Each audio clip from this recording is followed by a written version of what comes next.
Kingston recently hosted the Climate Change Symposium, and here to talk about it is Davide Del Brocco.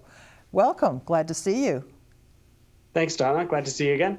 So, yeah, we were, David and I are neighbors, and it was too cold to stand there and talk about sustainability in the conference, so I said, I know what I can do, so this is how we're talking. So you had the conference not that long ago, and what stood out for you? What were the ones, those moments where you said, wow? We were proud event sponsors for this, and every turn at this symposium was sort of a wow moment. Great speakers, great host. I thought, that drove the conversation well, but the biggest things that stood out to me were community, different facets of sustainable responsibility, diversity. That was really, really important. And just the idea that everybody has a role to play. And being a free event was the most important thing for me. I thought, there are a lot of conferences and symposiums and things that we in the industry get to attend and we get to talk about, but sustainability is about everyone.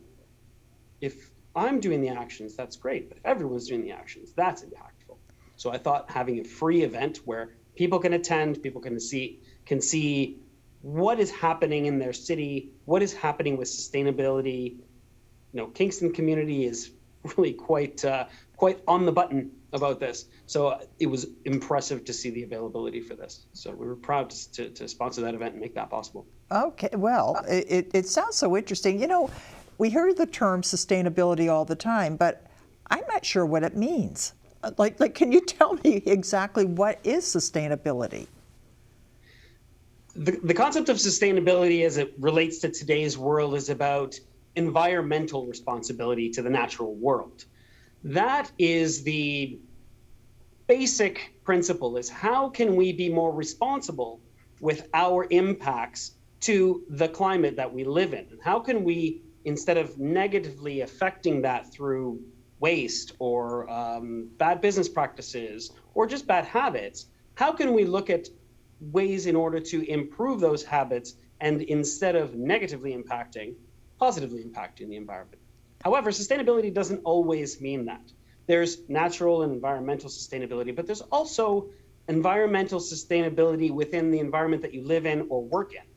So building sustainability, for example, within a building or a structure is about how the system within that structure works together in order to be functional. So in labor relations, we talk about environmental sustainability as responsible ways where you can employ people or employ services that will positively affect your business, that will be efficient, that will be long-term and growing. That does relate to the current sustainability definitions. But Dave, they can be a little long and boring. But. It seems that most of us, though, say, well, I'm retired, or that you work in a low-level kind of job, and you say, I don't have any decision-making. They're not going to listen to me. So it also comes down to us as individuals and what we can do. And did it get into any of that kind of thing? It did. It did to a certain extent. I was hoping it would get into, what can I do with my waste? Many of us go to a grocery store or a local market or whatever it is, and we notice that we're getting a lot of packaging coming out of our waste. So those kind of topics would have been a little bit more on the nose. So they would have been a little bit more direct to the population of Kingston. However, the idea that there is something that we can all do permeated through every speaker, the panel discussion, as well as the introduction from Mayor Patterson at the time, at the intro. And the important thing was that there were ways that people can give back, donating to Give KCCAF, the Action Fund. There were understandings what kind of products that you can invest in that are a little bit more environmentally responsible. Ali Duff was a perfect speaker on this point. Okay, I'm sorry, what was that? Ali Duff, she was the owner and she was the owner and founder of Pure Balanced. That is the sustainable fashion line based in Bath, Ontario. I thought that having products come to the forefront in this symposium like that really told people that buy clothes all the time, that there are choices that they can make that are a little bit more understandably beneficial to the environment. Well, you got good for biodiversity. You got my attention with that one. So what more can I do? Like, what should I be looking for? Basically, what you're going to be looking for are products and fibers that have been responsibly sourced. And what does that mean? It means natural fibers, low to no chemical dye, things that will be supporting a woman-led business, things that will be supporting donations to organizations that help community partners. Ali spoke briefly about mental health, and the building of this business was beneficial to her mental health, and that also goes to donation opportunities within the community and realizations that investing into small local companies that have great products made from natural products and actually have an end-of-life plan. So she actually takes back clothing and fixes it and gets the product certified, the fibers certified for the products. Those are the kind of end-of-life pieces that are going to make those little purchases for me and you have an impact. So those are the important things. So when you're talking about clothing, and the fashion industry is notorious for having a larger carbon impact. It's a way that all of us can look at, hey, just because I got to wear something doesn't mean I got to wear the thing that's going to be bad. I can wear the thing that's going to be good. Well, I've heard the term fast fashion, and like fast food, and you wear it with the intention of only wearing it maybe that season, and then you're going to ditch it. But so the idea is that you don't do that anymore. You buy clothing that you wear year after year after year, more classic lines perhaps or something. Is that how about this?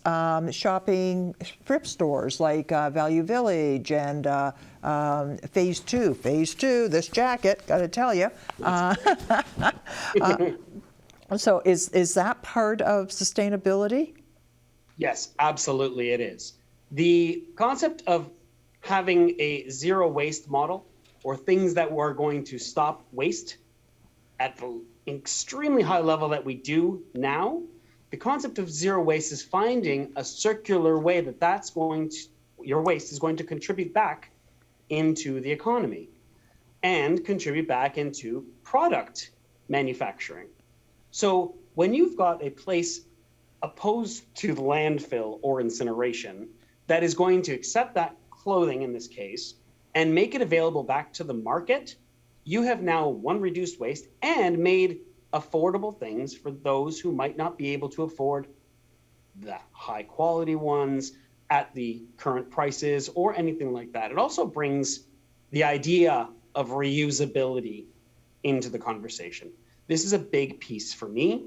It's a big piece for Sodexo, the company that I represent as the sustainability manager, that we talk about reusability and zero waste.